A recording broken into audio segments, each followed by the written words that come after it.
کہ نہ تو گواہی کرتی ہے اور ہر حد سے تجاوز کرتی ہے۔ اللہ تعالیٰ نے دوسرے بارے میں فرمایا تمہیں اعتدال والی امت بنایا ہے،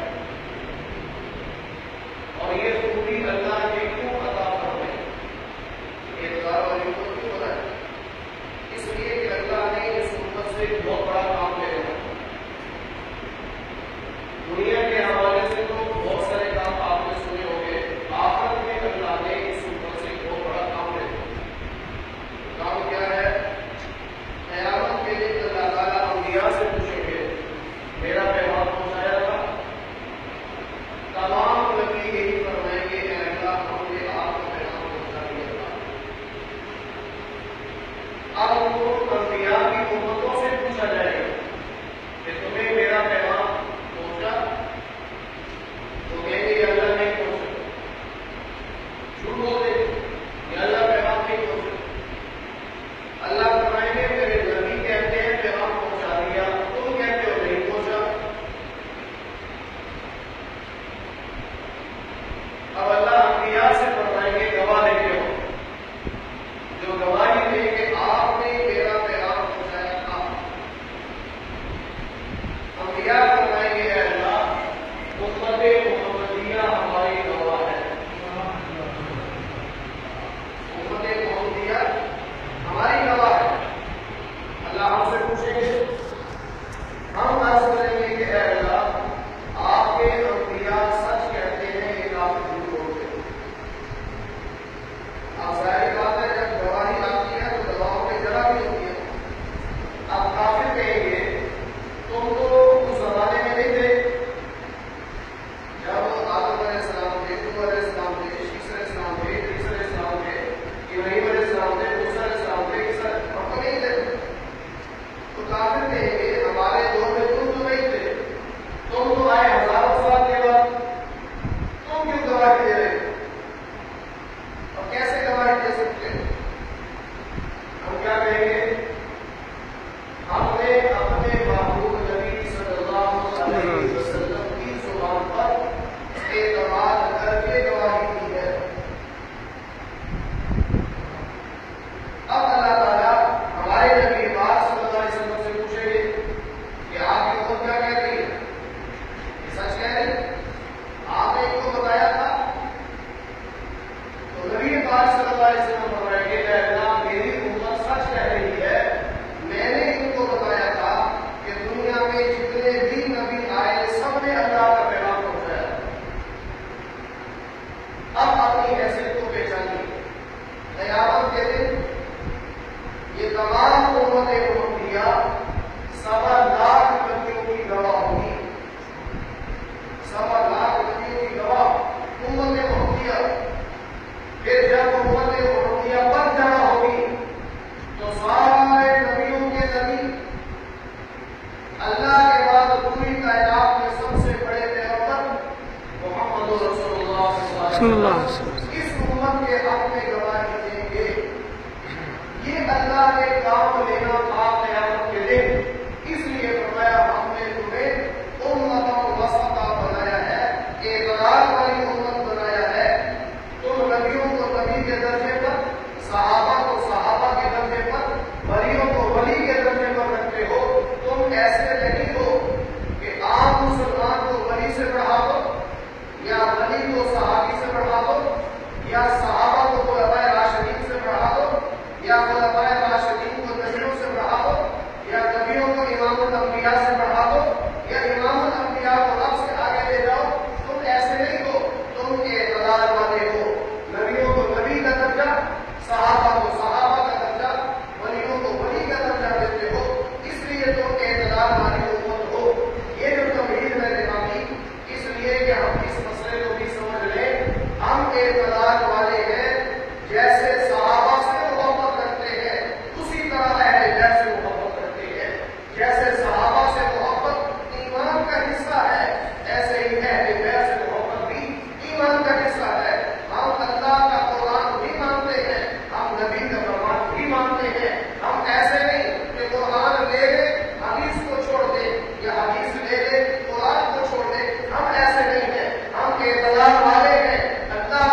صحابہ کو بیوقوف کہا. اللہ نے جواب میں بیوقوف بھی کہا. الا انہم هم السفہاء. صحابہ کو بیوقوف کہنے والے خود بیوقوف ہیں. اللہ نے یہ فرمان لگایا. اللہ نے کیا فرمان لگایا؟ جو تم صحابہ کو کہو گے وہ تم ہوگے. یہ اصول دیا ہے. جو تم صحابہ کو کہو گے وہ تم ہوگے. یعنی جو فتویٰ صحابہ پہ لگاؤ گے وہ فتویٰ تم پہ لگے گا. اب اس آیت کے اصول کی روشنی میں سمجھیے. جو صحابہ کو ظاہر کہے وہ خود جو صحابہ کو ظاہر کہے وہ خود جو صحابہ کو فاسق کہے وہ خود جو صحابہ کو بدعتی کہے وہ خود جو صحابہ کو کافر کہے وہ خود. ہم نے تو کافر نہیں کہا. قرآن کہہ رہا ہے. بعض کہتے ہیں دوسرے کو کافر کہتے ہیں. میں نے کہا ہم نہیں کہتے, رب کا قرآن کہتا. کیسے کہ رب نے کہا جو میرے نبی کے صحابہ کو کہو گے وہ خود ہوں گے. جو صحابہ کو کافر کہتا ہے وہ خود کافر ہے. جو صحابہ پہ جیسا فتویٰ لگائے گا اس میں فتویٰ پلٹ جائے گا نا. یہی اصول ہے. جب صحابہ کو فاسق کہنے والا فاسق ہوا, جب صحابہ کو جاہل کہنے والا جاہل ہوا, جب صحابہ کو مشرک کہنے والا مشرک ہوا, جب صحابہ کو بدعتی کہنے والا بدعتی ہوا, جب صحابہ کو کافر کہنے والا کافر ہوا, تو جو صحابہ کو جنتی کہے گا وہ کیا ہوگا؟ آپ جنتی کہتے ہو کہ نہیں؟ سب کا عقیدہ ہے تمام صحابہ تمام صحابہ جنتی. قرآن کا اصول بتاتا ہے جو تم صحابہ کو کہو گے وہ تم بن جاؤ گے. جب صحابہ کو کافر کہنے والا کافر ہے تو تم صحابہ کو جب جنتی کہتے ہو تو آپ کہتے ہیں تم جنتی ہو. تو ہم صحابہ سے بھی محبت رکھتے ہیں, اہل بیت سے بھی محبت رکھتے ہیں. ایک اور اصول سمجھیے. بعض فضیلتیں ہوتی ہیں جزوی اور بعض فضیلتیں کلی. کلی فضیلت کے سامنے جزوی فضیلت وہ الگ ہوتی ہے. جزوی فضیلت کی بنیاد پر کسی کو کلی فضیلت نہیں دے سکتے. سینکڑوں صحابہ ہیں جزوی فضیلت حاصل ہے, لیکن کلی فضیلت تمام انبیاء کے بعد پوری انسانیت میں سب سے بڑے انسان کا نام سیدنا ابوبکر صدیق رضی اللہ تعالیٰ عنہ ہے. انبیاء کے بعد صدیق اکبر کے بعد پوری انسانیت میں کلی فضیلت جسے حاصل ہے وہ سیدنا عمر فاروق رضی اللہ تعالیٰ عنہ ہے. عمر فاروق کے بعد پوری انسانیت میں جسے کلی فضیلت حاصل ہے وہ سیدنا عثمان بن عفان رضی اللہ عنہ ہے. حضرت عثمان کے بعد پوری انسانیت میں جسے کلی فضیلت حاصل ہے وہ سیدنا علی المرتضیٰ رضی اللہ تعالیٰ عنہ ہے. یہ ہے کلی فضیلت. جزوی فضیلت ہر صحابی کی الگ ہو سکتی ہے. حضرت ابی بن کعب صحابہ میں سب سے بڑے قاری, عبداللہ ابن مسعود صحابہ میں سب سے بڑے فقیہ, عبداللہ ابن عباس صحابہ میں سب سے بڑے مفسر. یہ جزوی فضیلت ہے. جس طرح صحابہ کو جزوی فضیلت حاصل ہے اسی طرح اہل بیت کو ایک جزوی فضیلت الگ سے حاصل ہے. وہ کیا ہے؟ اہل بیت صحابی بھی ہے اور نبی کے خاندان کے لوگ بھی ہیں. ان کو فضیلت حاصل ہے صحابی ہونے کی وجہ سے بھی, اور ان کو فضیلت حاصل ہے نبی کے اہل بیت ہونے کی وجہ سے. دو فضیلتیں حاصل ہیں لیکن دونوں فضیلتیں جزوی ہیں. کلی فضیلت کی جہاں بات آئے گی سب سے پہلا نمبر صدیق اکبر کا ہے, دوسرا نمبر عمر فاروق کا ہے, تیسرا نمبر عثمان بن عفان کا ہے, چوتھا نمبر علی المرتضیٰ کا ہے. وہ کلی فضیلت کیوں نہیں چلے گی؟ جہاں جزوی فضیلت کی بات آئے گی ہر صحابی کو الگ الگ جزوی فضیلت حاصل ہے. 1.5 لاکھ سے زیادہ صحابہ, ان میں دو گروہ, ایک صحابہ فتح مکہ سے پہلے والے اور ایک صحابہ فتح مکہ کے بعد. فتح مکہ کے بعد والوں کی وہ فضیلت نہیں جو فتح مکہ سے پہلے والوں کی ہے. ان کا درجہ زیادہ ہے, ان کا کم.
صحابی یہ بھی ہے، جنتی وہ بھی ہے، جنتی یہ بھی ہے، عادل وہ بھی ہے، عادل یہ بھی ہے، حجت وہ بھی ہے، حجت یہ بھی ہے، لیکن وہ خلیفہ راشد ہے، یہ خلیفہ راشد نہیں ہے۔ اعتدال والی امت بنو، اعتدال والی، افراط و تفریط سے بچو۔ ہم کسی صحابی کی گستاخی برداشت نہیں کرتے۔ یزید باطل تھا، یزید ناحق پہ تھا، یزید فاسق تھا، یزید فاجر تھا، یزید کو پلید بھی ہمارے کتاب میں لکھا ہے، یزید کو لعین بھی ہمارے کتاب میں لکھا ہے، لیکن یزید کی دشمنی کی آڑ میں ہم حضرت امیر معاویہ کے بارے میں کچھ سن لیں، کہنا تو دور کی بات ہے، کچھ ان کے بارے میں غلط سن لے، ہرگز ایسا نہیں ہو سکتا۔ یزید پہ کروڑ بار لعنت بھیجتے ہیں، لیکن امیر معاویہ کی جوتے کو بھی سر پر رکھتے ہیں۔ یہ ہے اعتدال۔ کچھ لوگ اعتدال سے ہٹ گئے، یزید کی ہار لے کر امیر معاویہ کو گالیاں، امیر معاویہ پر تان نشنی، کیوں؟ کہ اس کا باپ تھا، پھر کیا ہوا باپ تھا؟ آج سنت اعتدال سے چلتے ہیں۔ کل کو کوئی بدبخت کہہ سکتا ہے نوح علیہ السلام کا بیٹا جہنم میں گیا ہے، نوح علیہ السلام کی بیوی جہنم میں گئی ہے، لوط علیہ السلام کی بیوی جہنم میں گئی ہے، تو کیا ہم ان کی رائے لے کر نبیوں کے خلاف بولیں گے؟ یزید کی رائے لے کر امیر معاویہ کے خلاف نہ ہم بول سکتے ہیں نہ ہم سن سکتے ہیں۔ جہاں حضرت علی اور حضرت امیر معاویہ کا مقابلہ ہوگا، وہاں علی حق پہ ہے، حضرت علی کا درجہ زیادہ ہے، امیر معاویہ کا درجہ کم ہے۔ جہاں حضرت حسین اور یزید کی بات آتی ہے، ہم حضرت حسین کو شہید مانتے ہیں، جنت کے نوجوانوں کا سردار مانتے ہیں۔ اللہ کے پاک پیغمبر نے فرمایا حسن اور حسین میرے دنیا کے پھول ہیں، اللہ کے نبی سوگا کرتے تھے، حضرت حسین کو گود میں لے کر یہاں گردن سے سوگا کرتے تھے۔ حدیث میں عجیب ہے، حضرت حسین کی گردن کو سوگا کرتے تھے، حضرت حسن کے پیڑ کو سوگا کرتے تھے۔ حدیث میں آتا ہے نبی نے حسین کی گردن کو چھوا ہے، اس کو سوگا ہے، اس لیے کہ کربلا میں حسین کی گردن کٹنی تھی اور حضرت حسن کے پیڑ میں زہر نکالا تھا، اس لیے پیڑ کو سوگا کرتے تھے۔ لیکن شہادت حسین ہمیں کیا سمجھتے تھے؟ کبھی اس نے بھی غور کیا آپ نے؟